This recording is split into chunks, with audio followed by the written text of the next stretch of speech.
And I believe smart policy doesn't necessarily require more money because it's all taxpayers' money. Eventually, yes, we will put more money into that program because we're going to see increase in enrollment. Then we need the money to support these enrollment.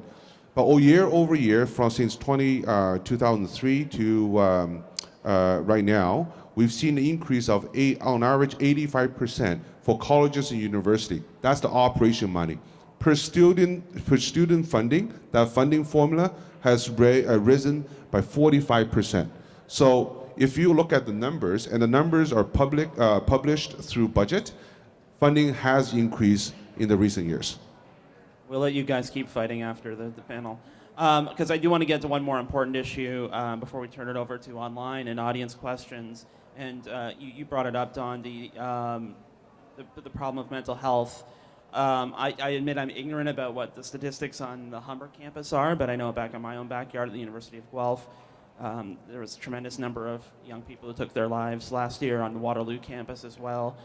So as briefly as we can, considering the complicated issues involved, what aren't we doing to help treat mental health on campuses in Ontario, and what should we be doing? And we'll start with Pauline. Okay.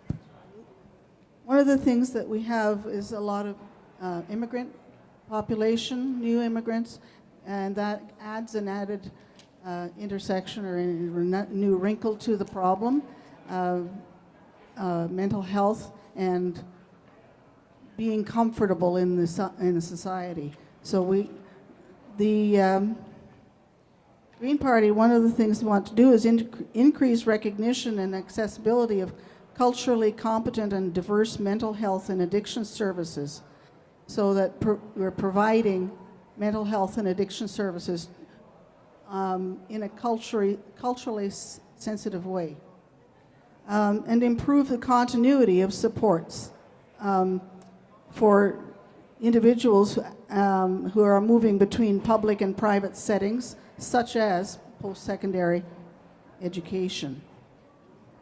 And increase opportunities for community health partnerships in alliance with Truth and Reconciliation initiatives and the pre-existent Ontario Black Youth Action Plan to ensure that people receiving help can be connected with community organizations, which will relieve some of the pressure on the universities and colleges.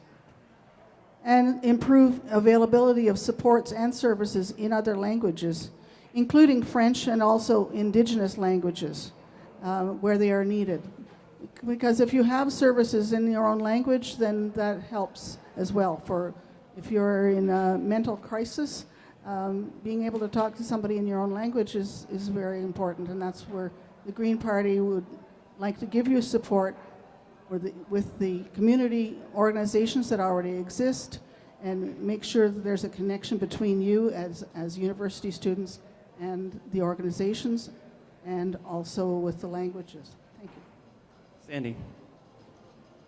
Well, it's a huge issue, and it's not new. This has been going on for a long time, and the statistics are really distressing. Not only the number of people that are suffering in silence, the fact that people have to wait, months, years, to get the kind of service that they need, and this has been going on for a long time in our community. I know that there's, especially for young children and families with children with autism, funding has been cut for services for families that are struggling with that.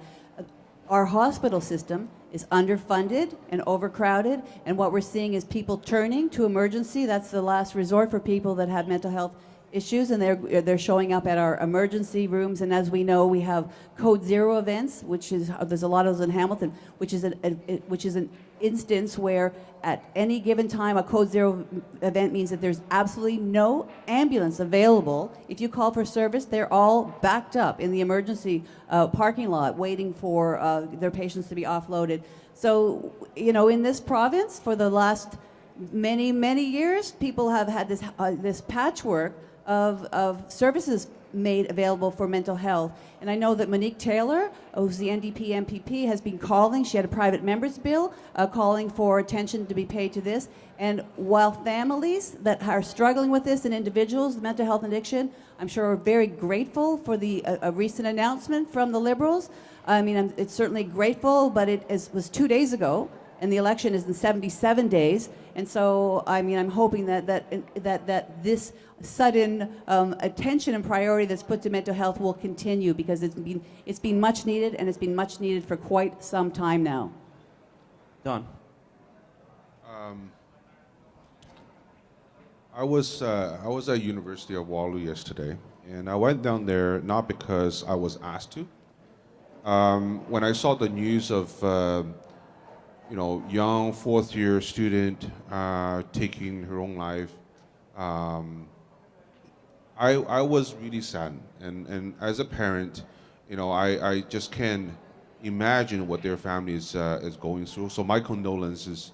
I went down there to give my condolences to the students and peers and the community and the parents especially. It is becoming a more alarming issue in the past, and it has been a hidden issue in the past. But I think over the years we've broken down the stigma around mental health, and people are now feel more freely to talk about it. I think that's a good sign. In terms of government support, government has, over the last 15 years, increased its funding towards mental health every single year. Autism File, last budget, we put $500 million towards that file. Unprecedented in the history of this province.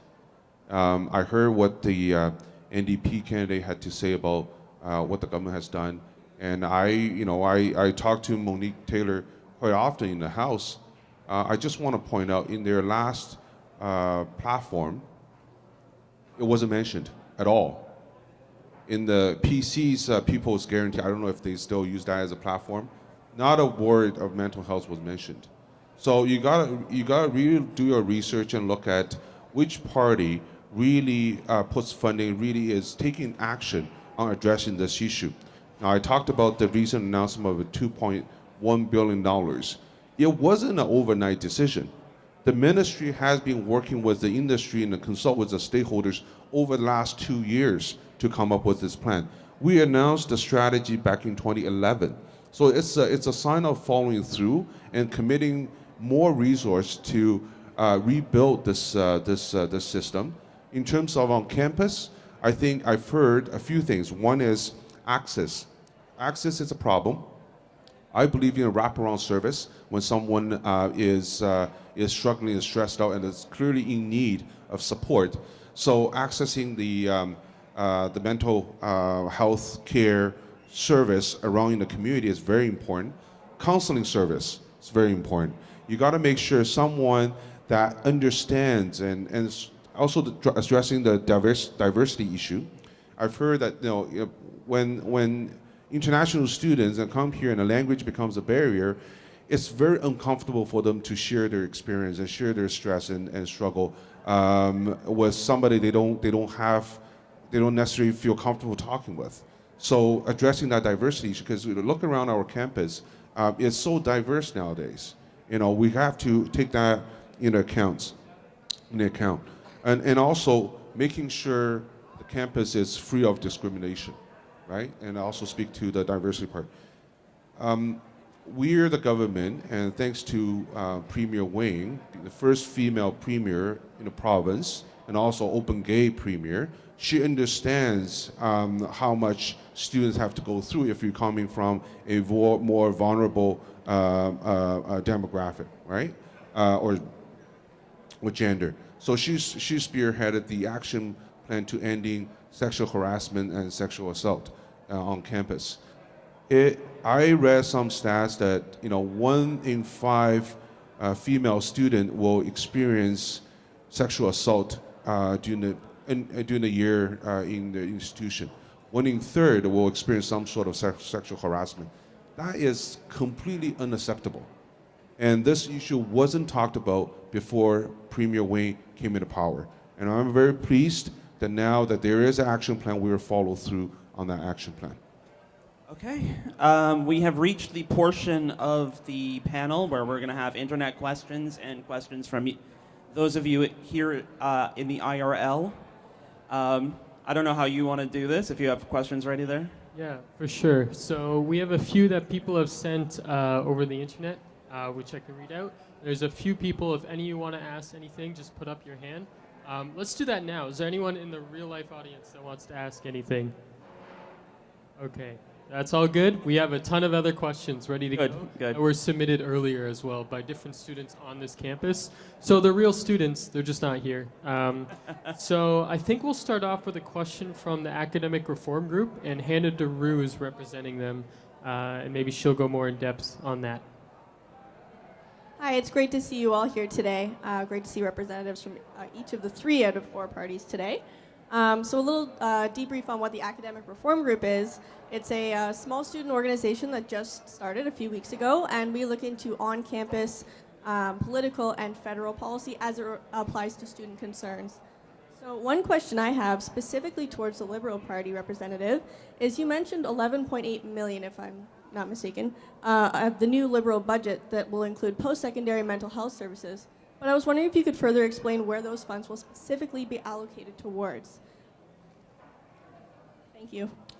So